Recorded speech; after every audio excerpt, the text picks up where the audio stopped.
Quelle peut être la place de l'Ayurveda dans votre boîte à outils médicinale personnelle ?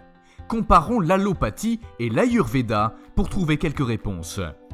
La médecine conventionnelle va se concentrer sur le corps physique. Nous avons tous un corps physique, des yeux, un cœur, des dents. Si quelque chose ne fonctionne pas, la médecine conventionnelle va essayer de soigner la partie qui ne fonctionne pas, quitte à la supprimer, l'appendicite, l'ablation suite à un cancer, ou à la remplacer, dialyse, prothèse. L'Ayurveda, lui, conçoit que nous sommes un être en 3 parties, l'esprit, le corps et l'âme. C'est l'énergie qui crée la structure corps, esprit, âme.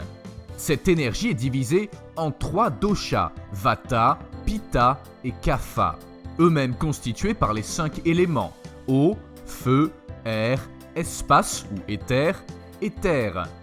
Tout est interactif et gouverne aussi bien le corps physique que l'esprit. Allons plus loin. Dans l'allopathie, la conscience est un sous-produit de la biologie. Sans activité cérébrale, pas de conscience. La mort est déterminée par un électroencéphalogramme plat. Dans l'Ayurveda, l'esprit précède l'apparition du corps. Tous les corps sont issus d'une étincelle de vie divine. La mort n'existe pas vraiment. Pour la médecine conventionnelle, nous sommes tous identiques. Il y a bien quelques différences, mais nous sommes basés sur la même structure générale. Par conséquent, à chaque maladie, un traitement, pratiquement identique pour tout le monde. Dans l'Ayurveda, la combinaison des 5 éléments est unique pour chacun de nous. Il y aura un traitement particulier pour chacun. Dans les soins eux-mêmes, une maladie est une entité particulière caractérisée par des causes, des symptômes, une évolution et des possibilités thérapeutiques qui lui sont propres et qui seront identiques pour chaque individu atteint de cette maladie. Alors que l'Ayurveda se focalise sur la prévention, elle vous explique comment faire pour être en bonne santé et en capacité d'être heureux. C'est à vous d'apprendre petit à petit à gérer votre santé, votre bien-être et votre vie.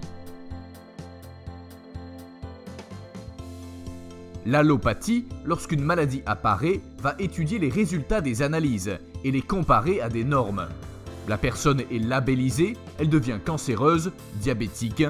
Pour l'Ayurveda, les différentes maladies sont le fruit d'un déséquilibre entre les 3 énergies, Pitta, Vata et Kapha, de la constitution unique de la personne.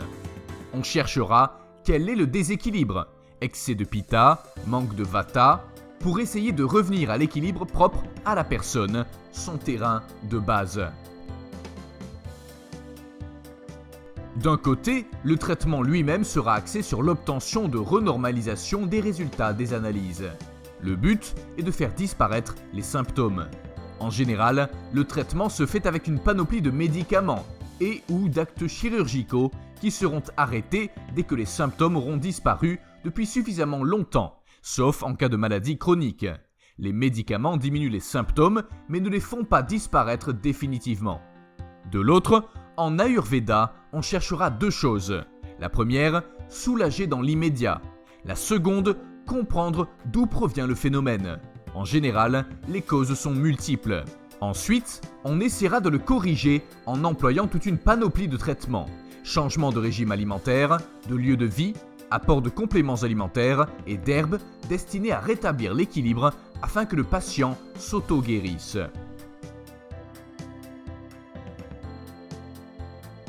Autre différence importante, en allopathie, les médicaments sont en général synthétiques.